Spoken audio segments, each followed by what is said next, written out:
Welcome to Insights at the Edge, produced by Sounds True. My name's Tami Simon. I'm the founder of Sounds True, and I'd love to take a moment to introduce you to the new Sounds True Foundation.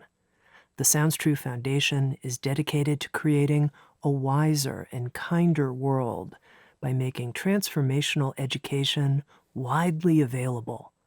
We want everyone to have access to transformational tools such as mindfulness, emotional awareness, and self-compassion, regardless of financial, social, or physical challenges. The Sounds True Foundation is a nonprofit dedicated to providing these transformational tools to communities in need, including at-risk youth, prisoners, veterans, and those in developing countries. If you'd like to learn more or feel inspired to become a supporter, please visit SoundsTrueFoundation.org. You're listening to Insights at the Edge.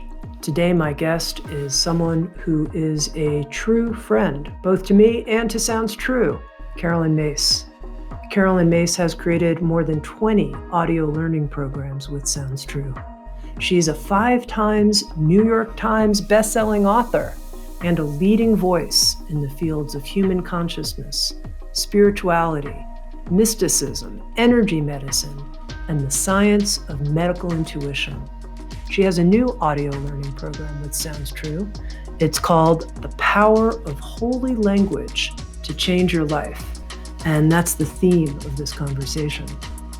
Caroline and I talk about how our souls will literally starve without holy language, and how prayer is the ultimate form of holy language, and how to pray outside of religious institutions, but in the field of light and grace in which we live in our time. Here's my conversation with Caroline Myss.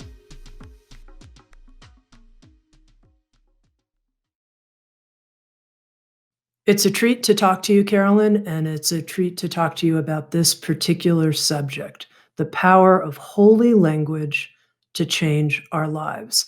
Let's start out. What is holy language? How is it different than quote unquote ordinary language? Well, it's always a pleasure. I love our conversations. I really do love our conversations, Tami. Um, every field, every field has its own language. Mathematics and science, and the field of God, the field of the divine, has its own language, and that's holy language. And it's been my experience that holy language packs a punch, and that's grace. It has a punch that other language doesn't have. It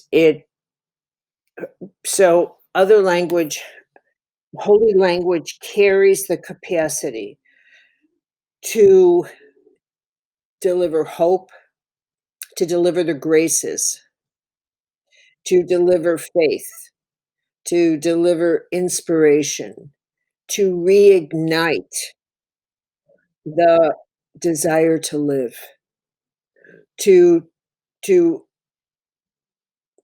um, help a person understand the transformation they're going through, to identify processes, journeys they're experiencing, like the dark night of the soul, that ordinary language would have perhaps called you're going through a bad time, a trauma. It's not a trauma.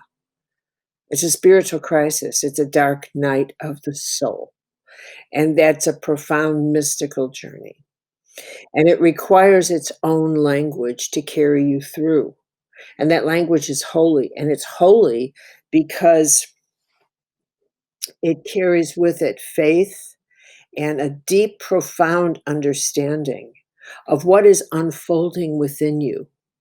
And that it is a journey, and that journey is therefore governed by a legion of invisible allies, of holy allies that know exactly what you're going through and why.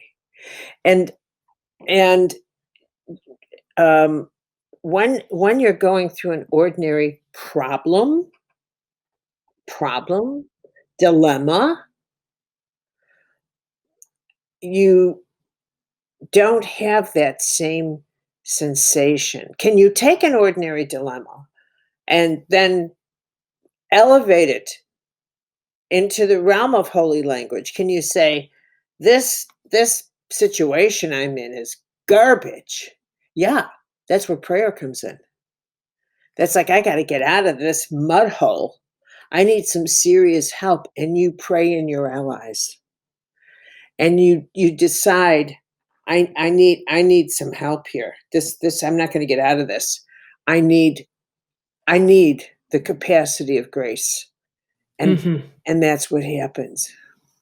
Now, one of the things that you start off this new teaching series, The Power of Holy Language to Change Your Life, talking about is how we've lost this language in our time, that it's something that used to accompany us, be part of us as human beings, but we don't have the same kind of ready access, acceptance, acknowledgement, honoring of holy language now. What has happened to us as human beings that we've lost our holy language? Well, let's go back first to a time when, and when was that time? And I frequently say that um, the great turning point for us, well, there were perhaps two. There was a mini turning point, and then there was the great turning point. And the mini turning point was when we got into the age of reason, which took centuries, but we began to see the power of reason, and that things had a reason, and they weren't superstitious, and they weren't because we stepped on the wrong thing. And, we needed to reason and find out why things are as they are. So the age of science opened up, in the 1500s, 1600s, and we needed that. Um, but then the great turning point was crossing the nuclear Rubicon. And and centuries are not long periods of time, Tammy. And there was a time when human beings approached the world through a more holy or spiritual lens, where they saw God eye level. They saw the divine at eye level. It was in everything. It was in the forest. It was in the nature. It was in each other. They wondered in ordinary language, what would be the result if I did this to my soul? So they had a sense of longevity, which within the context of their life, which was very short because of the lack of medicine, etc., it made sense. But it also, there was the world was silent, and the world was unscientific, and that's important here. So that kind of doubt, there was a doubt superstitious thing, but still, there was also the sense that prayer and the presence of God was ever near them. So you had to kind of, be on your guard, because, and there was also divine intervention. So it was an era where there was always these reported miracles, but also I have to add that it was an era of unexplained, which could explain the miracle thing. They just didn't know why nature did what it did. But as people became more scientific, explanations were offered for ordinary things. And so the idea of miracles faded into the background, and we reformed the idea of this God, this off planet God, and we created a more reasonable God. There must be a reason for this. And this is an important part here, because we began to formulate a God that operated as a judge and a court and a jury. that we thought there's got to be a reason. It's got to be logical. It's got to be legal. It's got to be more like Hammurabi's code. And though that was still a theme that if I don't do anything bad, then nothing bad should happen to me. That's always that Solomon kind of thing was always a thread that really took hold when we got into the nuclear age and we got into the age of technology, when we really went high voltage with our intelligence, which which sort of began the dismantling of our conscience, of our conscience, where there was a massive exodus from tradition, from traditional values, from traditional religions, from traditional hold on us, from traditional boundaries on our sexuality, from all kinds of what's the point of all those old rules? What's the point? And something that's worth noting, Tammy, and that's that throughout the history of the last thousands and let's say the last from the Judeo-Christian era, the beginning, the pillars of Western society, family traditions that come from Judeo-Christian, um, the structure of churches, the structure of family traditions, the structure of that governments, whether there were monarchs or governments, the structure of leadership, regardless of how often it changed, regardless of how wars swept in and reconstructed the boundaries of countries. People assumed that would happen, regardless of the cruelty. Let me just say this, I'm not talking about the cruelty. What people assumed would happen is that those structures would restructure and somehow a system of, well, we'll listen to what they say and whatever. Within our period of time, that level of trust of the fundamental pillars of society, which were the structure of marriage, the structure of family, the structure of churches, the order of society, the structure of community. We've taken all the pillars down. We have. Our society in these last years, the structure of what is a relationship, courtship, the structure of, and that has allowed us to destructure the cosmos. Well, I'm not sure what's up there. I'm not sure if there's good or evil.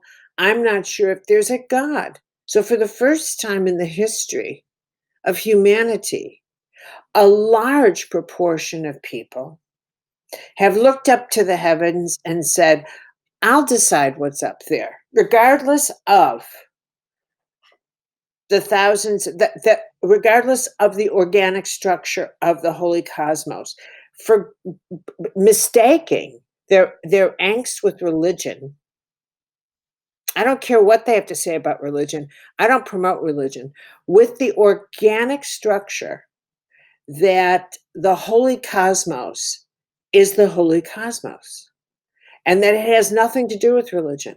There's no such thing as the divine that has a religion. There's no such thing as the organic holy order of the universe that extends forever, that is contained within a earthbound religion. Human beings have religion, God does not. So the simultaneous dismantling of our conscience so that we can do whatever we want with our technology, and the decision to dismantle how we see good and evil, right and wrong, while our intuitive system is, and as we enter the age of energy and our intuitive system is exploding with a sensory that has system that's developed to find our way into this age of energy so that we're becoming energetic mystics, not conscious ones, but energetic mystics. So we're sensing energetic data. So all of this is happening simultaneously, which is why there's so much depression and energetic madness. Okay. So the use of holy language has been discounted as we leave this because it's the language of conscience and it's the language of our deeper intuitive system. It's the language that activates access to the deeper inner world, which is exactly what people are. So many people do not want access to while it's what we need the most. Mhm. One of the things you say in this series is that without holy language, our souls will literally starve. Precise And I think that's part of why this is such an important topic to me, Carolyn, precisely. because I feel that starvation. And you go on that prayer is the ultimate holy language. Yeah. And one of the insights from this series is that there is a way that you introduce people to of how we can pray with God, not pray to God, Yeah. but pray with instead. So, talk some about that. What does it mean to pray with God and find this new form of holy language that's not necessarily, as you said, previously embedded in religions, Mhm. free from, I'm praying with God, free from religion? Well, I think there is an emerging paradigm in understanding the divine that is what I call divine organics. Really, it's organic. It's that the nature of God is law. That is an expression of God. Law is in everything. It's in absolutely everything. Law is the nature of God. Look at the way our bodies work.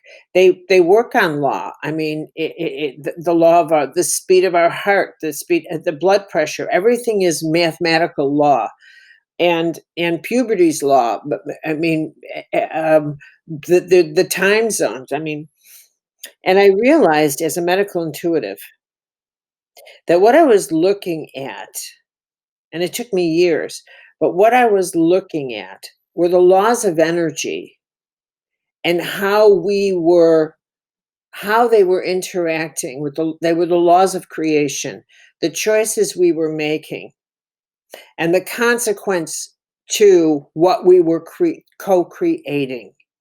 That this was in fact cause and effect. And it wasn't just personal, but within the whole. That what we were doing to one, we were participating in the whole. And that this was simply the activity of the sacred manifested in micro and macro, and that the laws of nature as manifested in nature were the same in us. We were just part of the whole species design of creation. This was one organic breath of God. And and as I got more into my mystical life, I really I really got that when the mystics would say this, their agony and ecstasy relationship was when they really deeply understood the magnificence of the power within themselves that was themselves, this divine co-creation. They often reach this, like Teresa or Francis, and so many more. They reach this holy partnership of surrender that said, "This is so powerful that I'm surrendering myself back unto you because I don't want to misuse the gift of this life. So you tell me." And what made sense then were the teachings of Buddha and the teachings of Jesus. When Jesus said, "Be my hands in the world and I'll be there for you.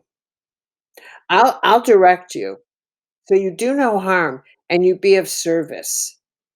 And Buddha said, this whole world is illusion. And if you get that, the kinds of choices you make will enhance this world. It will not enhance is not his word, but you will do no harm. You will do no harm. You'll be of service.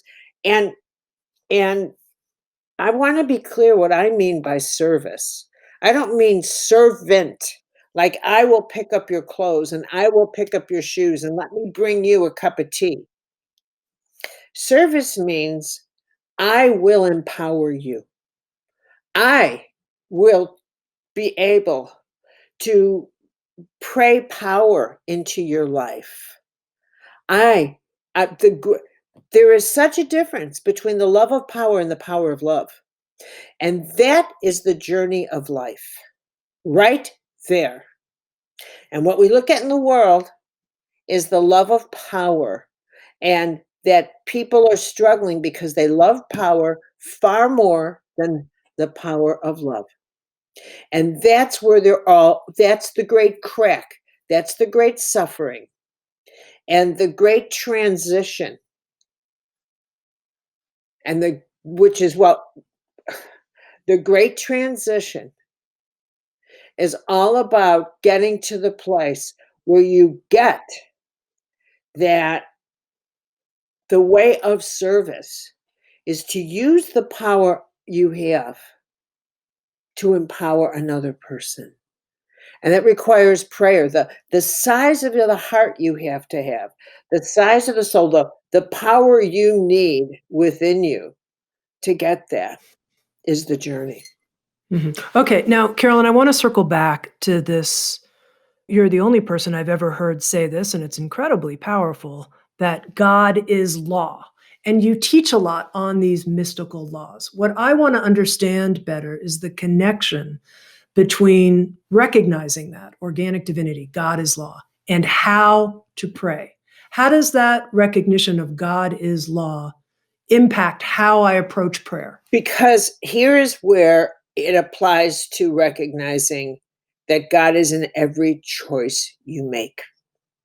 And therefore, every choice I make is going to have a creative consequence. And that's where you have to walk with the divine within every thought you have, and how powerful every choice is. So you say, I need to make a choice here. So you better be with me in this choice. What am I going to do here? What am I going to do here? Because left to my own devices, I'm going to make a stupid choice. I'm going to make a big stupid choice. So I need you here. I need you in my thoughts. I need you in my heart. I need some badass divine grace right now, because I'm losing it. So get here, because I know I am attached to the consequences, and it will be in my bio-spiritual ecology. My body will pay for this. My mind will pay for this. I'm attached to this forever, and so is the person that's going to get a direct hit from this choice. So I don't want to make a stupid choice. Either I grace this moment or I do not, and I am held accountable for that, because that is the way co-creation works. Okay, so you've written this new book, Intimate Conversations with the Divine, Prayer, Guidance, and Grace, and it contains 100 of your personal prayers, praying just the way you were here in our conversation, talking and having these dialogues with God. My question to you is, how do you, one, feel the presence of God in these conversations? How do you know? How do you know, oh, I feel the presence of God? And then how do you hear or get the responses and go, oh, I get it. That's it. That's God talking to me, responding. We're in dialogue. We're in real dialogue here. You know, I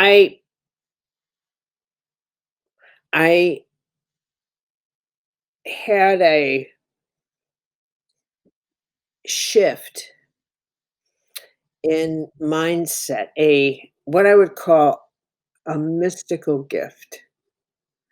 And I realized that there was nothing that was not the field of grace that is God. If all creation is the divine, then I'm walking in God. I'm sitting in God. There's no place the divine is not. So there's no place that the divine, I am absent. So if I were to die right now, I would slip out of my form and be in the light. There's no place that light is not.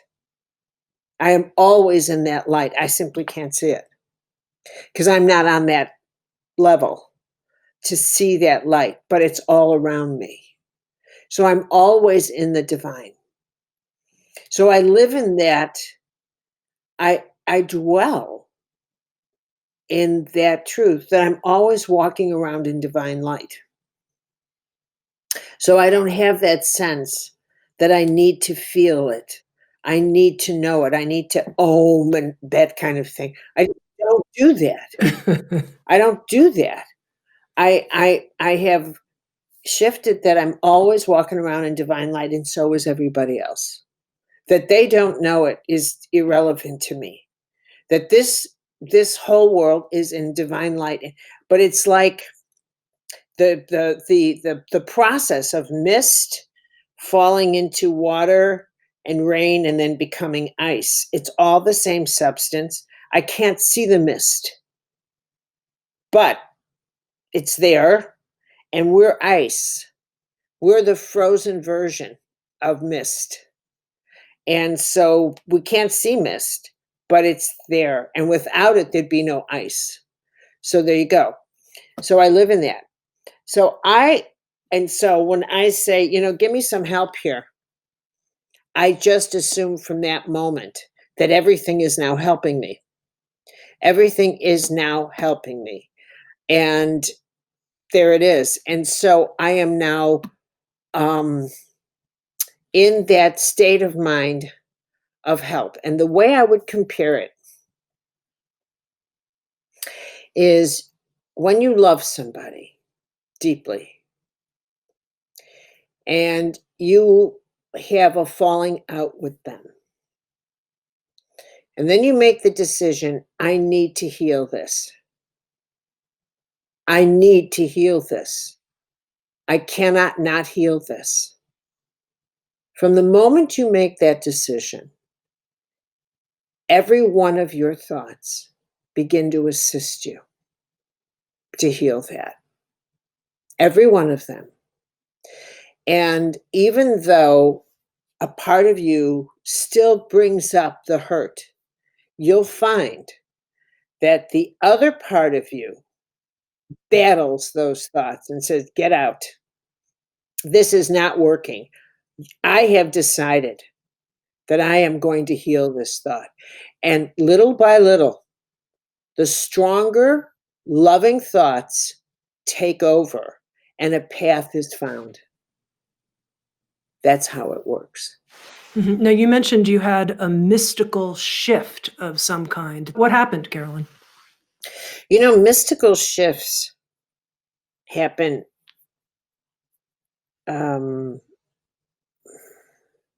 I think in various ways. They're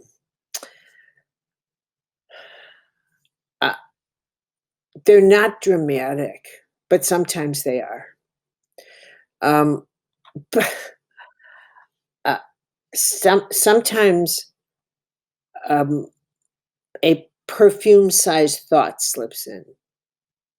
A big, huge perfume-sized thought just downloads, and when it does, it reshapes several. It takes several thoughts with it, and it reshapes these perceptions into a very different window.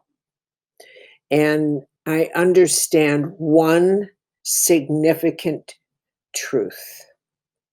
And that truth, like the moment that I truly got that the nature of God is law, that is an expression of the power of God, an expression. But before that hit full on, I'd done years of research so I could get it. The groundwork had been laid. I'd done thousands of readings, thousands of readings. So the groundwork had been laid. So when that moment, that insight exploded into me, that, oh my God, that's you. You are everywhere and in everything, and in the duplication of the laws of nature, and in the duplication of the plants and how they all look, and in the duplication of the mathematics of how everything is measured.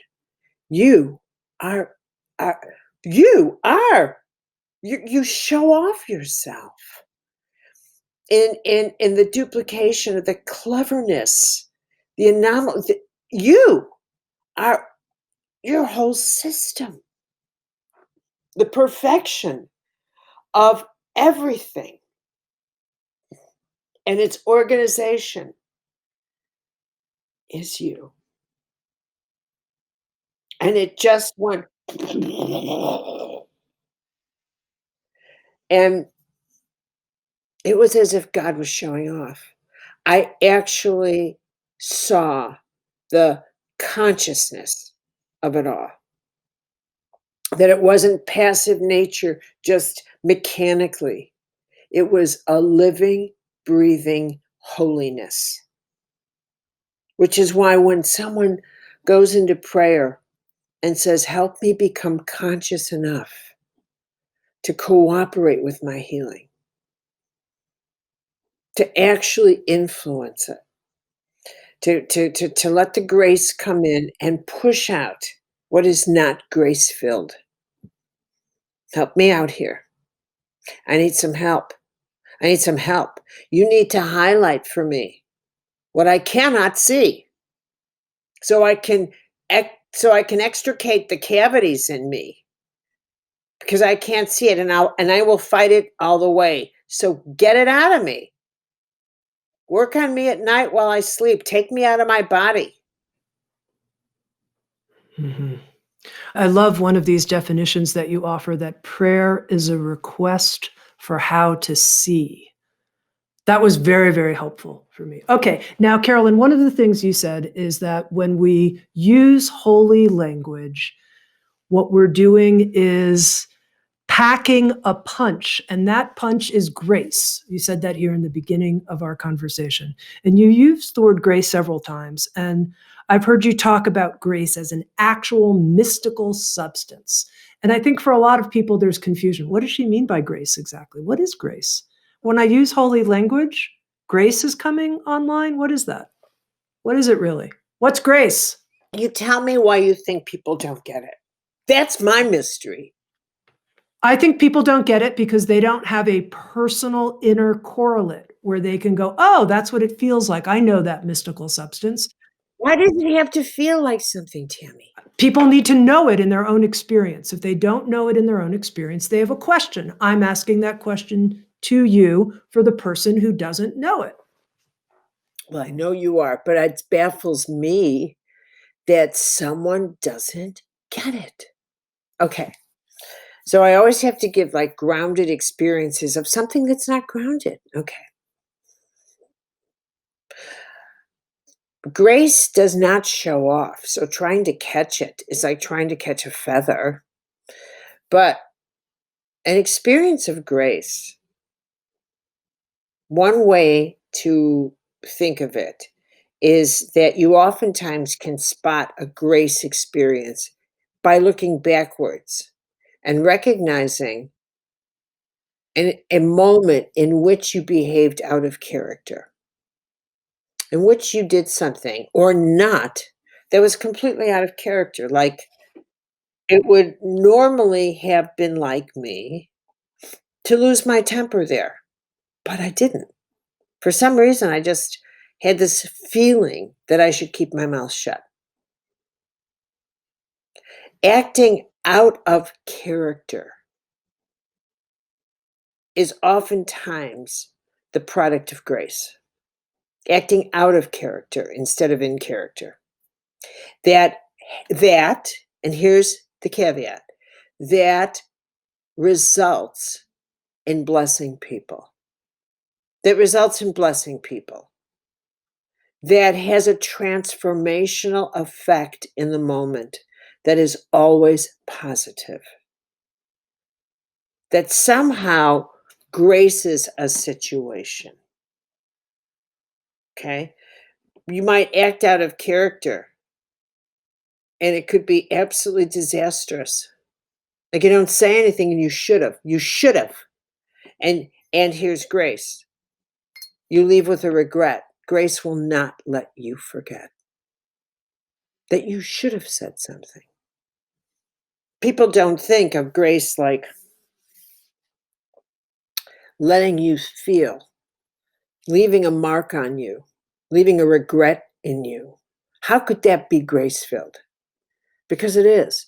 Because you heard God speak to you and you didn't listen, and you know you heard it. And heaven will never let you forget that, so that it doesn't happen again. And in my workshops, I have oftentimes said, I'm going to give you an assignment tonight that I want you to do after dinner. Go back to your room. And before tomorrow's class begins, I want you to do a list of every good thing you have ever done in the whole of your life, beginning from the time you were a little person.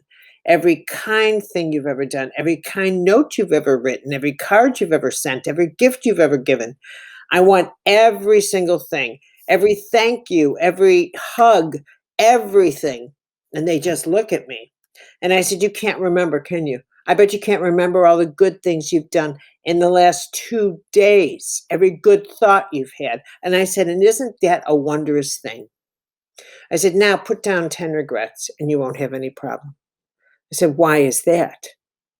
I said, because if you really think deeply and slow yourself down, you'll realize that before a regret, you heard guidance. You heard guidance. Do this, don't do this, whatever it is. And you consciously chose not to follow. You consciously argued with yourself. And that grace telling you to do the right thing, encouraging you to do the difficult thing, but the thing that would have mattered the most, that would have healed, that would have taken the most out of you, maybe caused you to deal with your pride or your fear, but would have done the most good. You chose not to do because it would have taken the most courage. But you heard it and you said no. And heaven said, okay, fine, boom. And it never lets you forget. And you may say that filled me with guilt and that, whatever, that's your choice. But heaven will never let you get away with that because you heard God and you said no. And that's grace as well. Okay, so someone's listening right now and they're wanting to bring more grace into their life right now. That's what they want. Mhm. They are willing, Carolyn, to pray with God and bring more grace into their life. They need it now. What would you suggest? Well, first of all, I want to say, even through that question, that grace is not a magic spell. And grace will not change something on the outside for you. So I really need to just, grace is not magic. And heaven will not do the work for you. Let us be very clear that heaven never does what you can do yourself. And I really need to be clear about this, Tami. Heaven does what you cannot do and steps in after you've exhausted your own resources. So let's be real clear here. Heaven doesn't compensate for stupid or for fear. So when someone says, "Give me some grace because I don't want to do this," the answer is no. No, no, no, no. You'll get the grace. What will happen is heaven doesn't make life easy on you because you are frightened or because you don't want to do something. Heaven directs you to do what you need to do because you're frightened. Because you're frightened. It's not like it doesn't make any life easy. So when you say, if someone wants grace, grace is abundant and it flows to you without prayer. Without prayer. But with prayer, you're saying you got to grow up and get a backbone and say, I need some faith here because I don't believe in myself, much less you. I don't even keep my word to myself, much less anybody else. So you start with your prayers by looking at yourself and recognizing what you need to get through your life. And you say, help me with that. Help me with that. I need to make some tough choices here. I need to make some tough. That's how you pray. You don't look at the outside world and say, clean up my crap for me. That's your job. You're not going to. What you have to say is help me. I need to make some tough choices here. So that's not going to change. I'm in a situation where I have to make so talk to me. Which one do I have to make? And it's usually the toughest. So I need some courage here because I don't believe in myself. So help me. Help me. My legs are shaking, my heart's beating, and I have to do this. So God Almighty, give me some courage. Now, during this time of the pandemic in particular, Carolyn, and so much suffering, especially here, I mean, I'm in touch with it in the United States and the level of divisiveness, but just across the world at this time, I think people are interested in prayer in a different kind of way than perhaps they were at other times, wanting to actually pray for other people. And I know in your book, Intimate Conversations with the Divine, at one point you talk about how it's possible that we could be something like grace first responders in the world, that we could be those kinds of channels of grace for other people in their suffering. So I'd like to hear more about that because I think that's something that's on people's hearts. Well, I mean, I speak about grace first responders because what is true is one of the laws of God. One is that what is in one is in the whole. A rising tide lifts all ships. We it, we need to realize we have to come to the end of the age of narcissism. We have to realize that if anything in this pandemic, nobody is going to heal alone. We are all in this together. And so we have to heal together. And so we have to start including others, not just in the responsibility of our actions in terms of wearing a mask and social distancing, but in our prayers. And we have to kind of mature beyond the need to see the consequences of our actions for personal praise and gratification. We have to trust the power of grace. We have to trust in that when I say a prayer, I just release the grace into the atmosphere to counteract the psychic free radicals that have built up with so much power from the rage and the frustration and the fear, because we are living in this incredible time of transformation, this turning point in the history. I think the greatest time in the history of humanity. I really believe that. Okay, so if somebody's interest is in sincerely praying with God for the benefit of others. How did they do that in a way that's just pure, not self oriented? You said let go of needing to see any immediate responses. Just pray and let the prayer out into the world. You know, if someone needs a visual, I'd say take the latitude and longitude of do you remember when we learned latitude and longitude of the globe? I remember a little bit, yeah. Do you know what the globe looks like with the lines of latitude and longitude? Tell them to look at that and Mhm. plug into a crossroads where latitude and longitude cross. And just imagine that they are saying, "Have mercy on the world, Lord," or God, "Have mercy on the world. Please pour grace into this. Just pour grace and light unto humanity. Pour grace and light into humanity. Let love guide humanity. Let love guide humanity." That's it. And just, find your mantra and pour it in. Like grace, I just let grace use me as a channel. I am channeling grace in this moment. Just let me channel grace to humanity. Okay.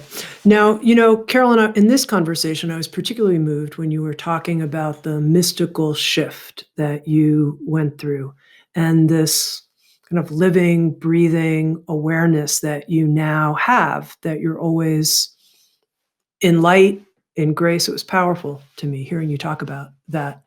And in doing some research for this conversation, uh, I found this quote that you reference from Teresa of Avila, who I know you have a special relationship with as a type of saint that is particularly important to you. And here's the quote: "If God gets into the walls of your soul for just a second, that's enough for a lifetime." And I read that and I thought, gosh, really, in some ways, underneath maybe everything I've done, it sounds true, for the last 35 years, I've been wanting to introduce people to that experience just for a second here in this conversation with you, just for a second. So, what I want your help with is for people who say, I don't know, right at this moment, God getting into the walls of my soul for just a second, I'm not having that experience, that person says. What can you do to help them? Well, of course, you and I have encountered that experience. Those kinds of people all the time. The fact that they would say that tells me they want it and that they fear it. And what they fear is that they want to control the nature of God in their life and the presence of God in their life. That they're holy control freaks. And they want to make sure God doesn't take their bank account or that God doesn't send them off to a monastery and curse them with celibacy or something. But it tells me that they have shadow faith, which means they believe so much that they are terrified. So I tell them, well, then what I suggest to you is, because you want it so badly and you haven't had any contact, that you say, "I surrender to you, Lord. I surrender. Reach me any way you can." And none of them has been able to say that prayer. None of them. Because that's how deeply they actually do believe. And that's how deeply God really is in the walls of their soul. And so all you want to do is say to them, say the prayer. Just say, "I surrender to you, reach me any way you can." And they'll recognize they can't say that prayer because that's how deeply God is in them. And they simply want to control that power. And that's the truth. Mhm, mhm.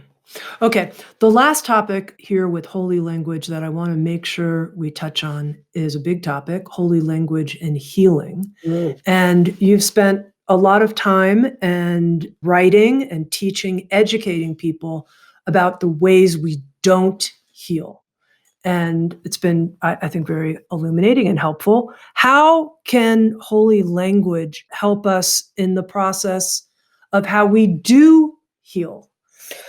Um, First of all, Language is a is part of the backbone of healing. Mm. And language is your tool. Language is your tool of co-creation. It's how do you co-create if you don't have language? You have to formulate, articulate, visualize, explain, explore the experiences, describe the experiences you have, and the only tool you have is language. And the only tool you have is the word. What word? Tell me what you're experiencing. Talk to me. Pick your language. So you could say this is a disaster, or you could say this is curious, or you could say this is wondrous. And with every word whatever word you pick, you are entering the universe of that experience, aren't you? So what I realized was that when people talk, they first of all, they create this reality. And so many people live in the polarity of pain or pleasure, right or wrong, good or bad. And if they're in pain, then everything is horrible. So we don't have time to go into all of that right now. But suffice to say, the power of language, I realized, had so much to do with how the path they took to healing.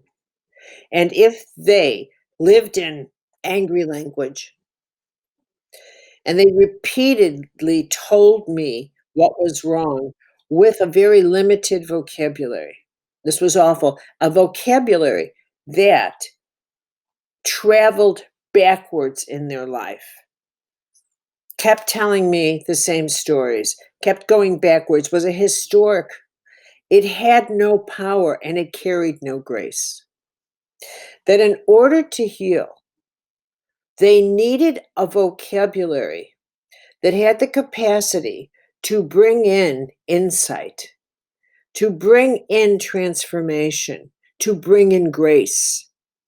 And they had to, and the opening word was forgiveness. That's a holy word. That is a word of transformation. You're going from one state of being unto another. You are going to forgive someone. And from that, your life will transform. And from that, you're going to experience faith and hope in a very different way. Whether or not you know it, you will. And then you need to experience faith differently. And someone could say to me, I have no faith. Well, probably not, but you're going to start with faith in yourself. You're going to tell yourself that you're going to do something and you're going to keep that commitment to yourself. You're going to walk 1 block a day.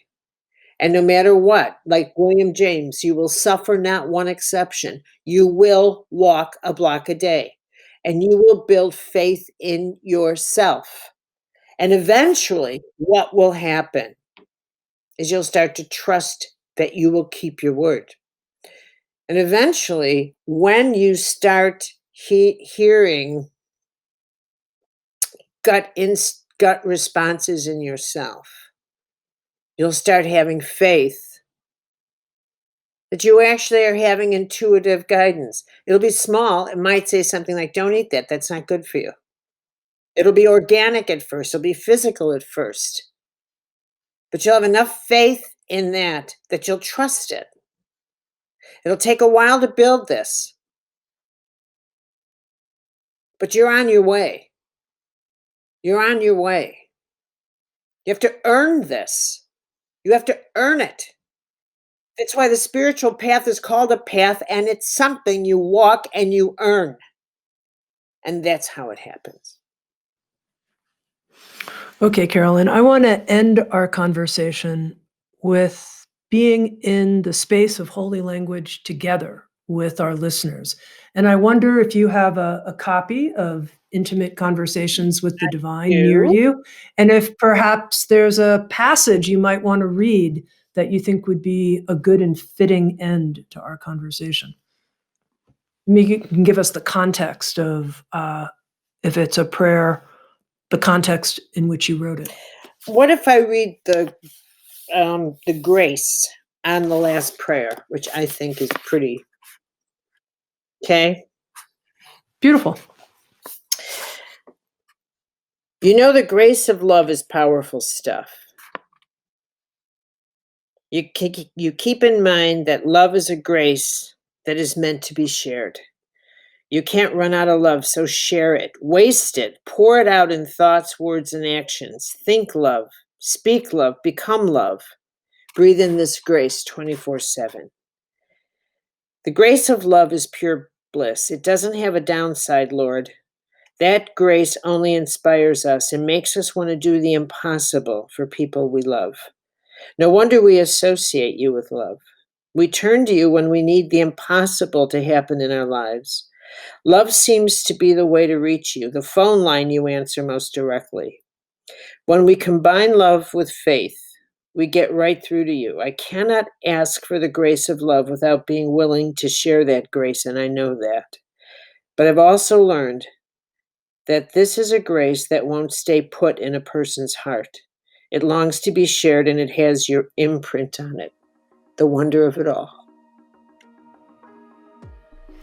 I've been speaking with Caroline Myss with Sounds True. She's created a new audio learning program. It's called The Power of Holy Language to Change Your Life. She has also recently released the new book, Intimate Conversations with the Divine: Prayer, Guidance, and Grace. I always love being with you, Caroline. Thank you so much. Thank you. Pure delight. Thank you for listening to Insights at the Edge. You can read a full transcript of today's interview at soundstrue.com/podcast. And if you're interested, hit the subscribe button in your podcast app. And also, if you feel inspired, head to iTunes and leave Insights at the Edge a review. I love getting your feedback, being in connection with you, and learning how we can continue to evolve and improve our program. Working together, I believe, we can create a kinder and wiser world. SoundsTrue.com, waking up the world.